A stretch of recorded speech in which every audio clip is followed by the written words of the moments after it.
Welcome to Falcon computer academy.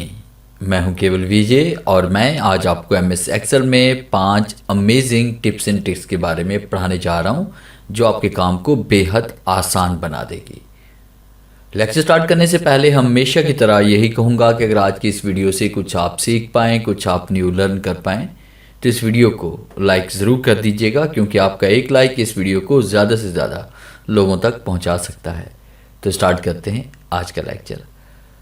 सबसे पहले हम बात करेंगे कि नेगेटिव वैल्यू को हम किस तरह से हाईलाइट कर सकते हैं।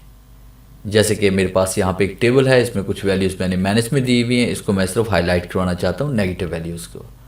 तो इसके लिए मैंने क्या करना है, सबसे पहले मैं इसको रिमूव कर देता हूँ। जो मैंने फॉर्मेटिंग यहाँ पे अप्लाई की हुई है, क्लियर पे आते हैं और clear rules from selected cells. आज उसमें तमाम सेल्स को आपने सेलेक्ट करना है जिन सेल्स के अंदर नेगेटिव वैल्यू ऐड की गई है। उसके बाद फिर आपने होम टैब पे क्लिक करना है, फिर उसके बाद कंडीशनल फॉर्मेटिंग पे आना है और उसके बाद आपने न्यू रूल पे क्लिक करना है।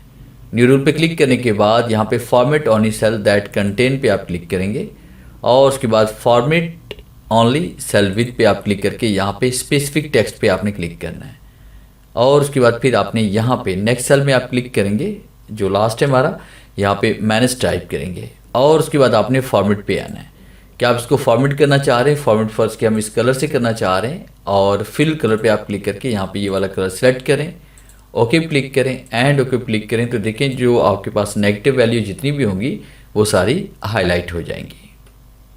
और नंबर 2 पे हम बात करेंगे सेपरेट नंबर एंड टेक्स्ट के बाद। वैसा होता है कि कुछ डाटा आपके पास आता है जिसमें टेक्स्ट भी लिखा होता है, साथ में नीचे नंबर लिखे होते हैं, टेक्स्ट लिखा होता है, नंबर लिखे होते हैं।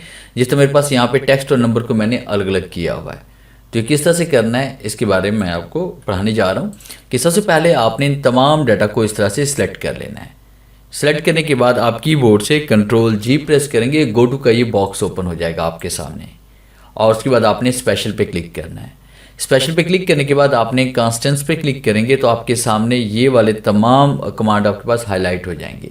तो फिलहाल आपने बाकी सबको अनचेक कर देना है। हम नंबर्स को यहाँ से कॉपी करना चाहते हैं या टेक्स्ट को करना चाहते हैं, टेक्स्ट पे क्लिक करेंगे। नंबर को करना चाहते हैं तो नंबर पे क्लिक करेंगे और ओके क्लिक करेंगे। देखिए आपके पास टेक्स्ट सारा हाईलाइट हो चुका है। अब उसके बाद Ctrl+C आप करें। Ctrl+C करने के बाद यहाँ पे क्लिक करें, उसके बाद आप पेस्ट पे क्लिक करें तो आपके पास डाटा देखें कॉपी होके यहाँ पे आ चुका है, ओनली टेक्स्ट। फिर एस्केप का इस्तेमाल करते हैं, दोबारा हम इसी डाटा को यहाँ पे सिलेक्ट करेंगे, कीबोर्ड से Ctrl+G प्रेस करेंगे। उसके बाद आपने स्पेशल पे आना है और उसके बाद फिर दोबारा हम कांस्टेंट्स पे क्लिक करेंगे। बाकी तमाम कमांड्स को यहाँ पे अनचेक करेंगे, सिर्फ नंबर्स को आपने चेक करना है और उसके बाद आप ओके क्लिक करेंगे। आपके पास नंबर सारे हाईलाइट हो जाएंगे। Ctrl+C प्रेस करेंगे, फिर यहाँ पे क्लिक करेंगे और पेस्ट पे क्लिक करेंगे, आपके नंबर्स भी यहाँ पे पेस्ट हो जाएंगे। तो इस तरह बड़ी आसानी के साथ हम टेक्स्ट और नंबर्स को अलग अलग से सेपरेट कर सकते हैं और स्किप का इस्तेमाल करेंगे, दोबारा आप नॉर्मल मोड में वापस आ जाएंगे। और नंबर 3 पे हम बात करेंगे प्रोग्रेस बार बनाने के बारे में। जिस तरह आपको यहाँ पे नज़र आ रहा है कि मैं यहाँ पे अगर वैल्यूज़ बढ़ा रहा हूँ तो प्रोग्रेस बार भी बढ़ रही है, यहाँ पे वैल्यू अगर कम कर रहा हूँ तो प्रोग्रेस बार भी कम हो रही है। तो एक नए तरीके से मैं आपको प्रोग्रेस बार बनाना बताने जा रहा हूँ। तो सबसे पहले आपने क्या करना है, इस तरह से आपने डाटा को राइट कर लेना है। टेबल आपने क्रिएट कर लेना है। इसको मैं यहाँ से डिलीट कर रहा हूँ और डिलीट करने के बाद यहाँ पे एक छोटा सा फॉर्मूला मैंने राइट करना है।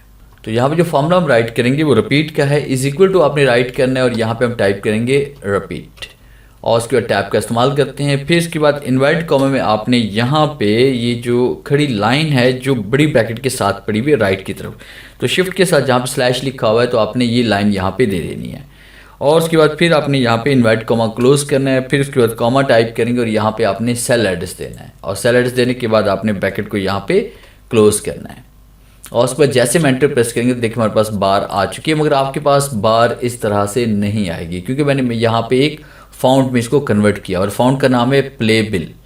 अब देखिए यहाँ पे आपके पास जो नॉर्मल फॉन्ट जो होता है, जैसे आपने यहाँ पे टाइम्स रोमन हमने सेलेक्ट किया तो आपके पास इस तरह से ये बार शो होगी। अब आपने इसके लिए क्या करना है, आपने एक फाउंड डाउनलोड करके इसमें इंस्टॉल करना है। उस फाउंड का नाम है प्लेबिल। आपने यहाँ पे प्लेबिल पे एंटर प्रेस करें और उसके बाद आपने यहाँ से इसको जैसे हम नीचे की तरफ ड्रैग करेंगे तो तमाम सेल्स के ऊपर ये अप्लाई हो जाएगा।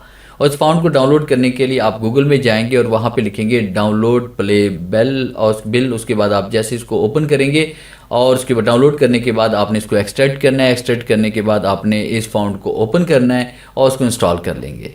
और जैसे इंस्टॉल करेंगे उसके बाद आप जैसे फाउंड यहाँ पे चेंज करेंगे, जैसे मैंने अभी चेंज किया है, तो बड़ी आसानी के साथ आपके पास ये प्रोग्रेस बार बन जाएगी। और नंबर 4 पे हम बात करेंगे इसमें सीक्वेंस के फॉर्मूले के बारे में। जैसे कि आपको नज़र आ रहा है यहाँ पे डे 1, डे 2, डे 3 और डे 10 तक यहाँ पे लिखा होगा। अगर बार बार आपको ये लिखना पड़ जाए तो बड़ा मुश्किल हो जाएगा आपके लिए। या जैसे ग्रुप 1, ग्रुप 2 या ग्रुप 3 हम लिखना चाहते हैं तो उसके लिए हमने क्या करना है, यहाँ पे फ़र्ज़ कीजिए कि मैंने टाइप कर लिया ग्रुप्स और उसके बाद ग्रुप 1, ग्रुप 2 या ग्रुप 3 मैं यहाँ पर लिखना चाहता हूँ और एक सीक्वेंस से मैं यहाँ पर लिखना चाह रहा हूँ। तो उसके लिए मैंने क्या करना है, सबसे पहले मैं यहाँ पे इज इक्वल टू राइट करूँगा और इन्वर्ट कॉम मैंने वो वर्ड टाइप करना है जिसको मैं बार बार रिवाइज करना चाहता हूँ। तो उसके लिए मैंने क्या किया, यहाँ मैंने लिख दिया फ़र्ज़ किया ग्रुप और उसके बाद यहाँ पे इन्वर्ट कॉम को मैंने क्लोज़ किया और साथ में मैंने यहाँ पे एंड का फंक्शन यूज़ किया। और उसके साथ हम बात करेंगे इसमें सीक्वेंस फंक्शन के बारे में। जैसे आप सीक्वेंस टाइप करेंगे तो नीचे देखें इसमें हाईलाइट हो रहा है ब्लू कलर में, आप इस पर टैब का इस्तेमाल करेंगे, फॉर्मूला आपका ऐड हो जाएगा।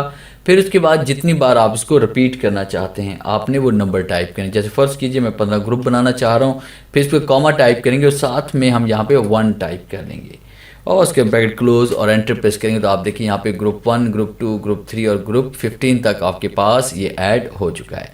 इस तरह से हम इसको अप्लाई करके अपने काम को बेहद आसान बना सकते हैं। और उसके बाद नंबर 5 पे मैं आपको पढ़ाने जा रहा हूँ सम ओनली हिडन रोज़। अब देखिए मेरे पास यहाँ पे टोटल डेटा यहाँ पे शो हो रहा है, तो यहाँ पे अनहाइड रोज़ जो हमारे पास है सिर्फ वो सम होंगी और बाकी जो हिडन होंगी वो सम नहीं होंगी। मैं राइट क्लिक कर रहा हूँ, इसको जैसे मैं हाइड करूँगा तो ये देखिए इसमें ऑटोमेटिकली ये जो डाटा हमारे पास है ये अपडेट हो जाएगा। तो जो जो डाटा हम यहाँ से हाइड करते जाएंगे उसका टोटल यहाँ पे शो नहीं होगा, वो वैल्यू यहाँ पे जो ऐड थी वो ऐड नहीं रहेगी। तो इसको हमने किस तरह से करना है हम इसके बारे में पढ़ने जा रहे हैं। तो सबसे पहले मैं इसको अनहाइड कर लेता हूँ, डबल क्लिक करते हैं और उसके बाद यहाँ पे एक फंक्शन हम यूज़ करेंगे एग्रीगेट का। आपने यहाँ पे इज इक्वल टू राइट करना है, उसके बाद आपने एग्रीगेट यहाँ पे टाइप करना है, टैब का इस्तेमाल करेंगे, आपके सामने यहाँ पे एक लिस्ट ओपन हो जाएगी।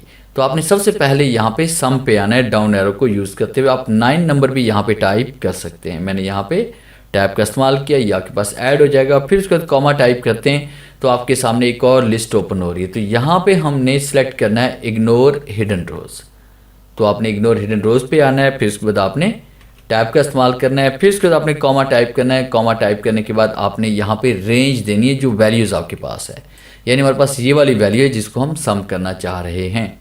और उसके बाद आपने ब्रैकेट को क्लोज़ करना है क्योंकि यहाँ पे 9 नंबर हमने यूज़ किया है सम के लिए। और उसके बाद जैसे हम एंटर प्रेस करेंगे देखिए आपके पास यहाँ पे ये शो हो रहा है। और उसके बाद देखिए मैंने तीनों को यहाँ पे राइट क्लिक करके मैंने इसे हाइड किया तो ये देखिए यहाँ पे वो डाटा माइनस हो गया, बाकी जो विजिबल वैल्यूज़ हैं सिर्फ ये सम हो रही हैं। राइट क्लिक करते हैं, इसको हम यहाँ से हाइड कर लेते हैं, राइट क्लिक करते हैं, इसको भी हम यहाँ से हाइड कर लेते हैं। अब सिर्फ इन 2 वैल्यूज़ का टोटल हमारे पास यहाँ पे शो हो रहा है। अब जैसे जैसे हम इसे अनहाइड करते जाएंगे तो ऑटोमेटिकली ये डाटा आपका अपडेट भी होता जाएगा। तो ये था मेरा आज का लेक्चर जिससे मैंने आपको 5 अमेजिंग टिप्स एंड ट्रिक्स के बारे में पढ़ाया। उम्मीद है आज की इस वीडियो में ज़रूर आपको कुछ नया सीखने को मिला होगा। वीडियो अच्छी लगी है तो इसे लाइक कीजिए और अपने दोस्तों के साथ शेयर कीजिए। मिलते हैं हम नेक्स्ट लेक्चर में, तब तक के लिए गुड बाय।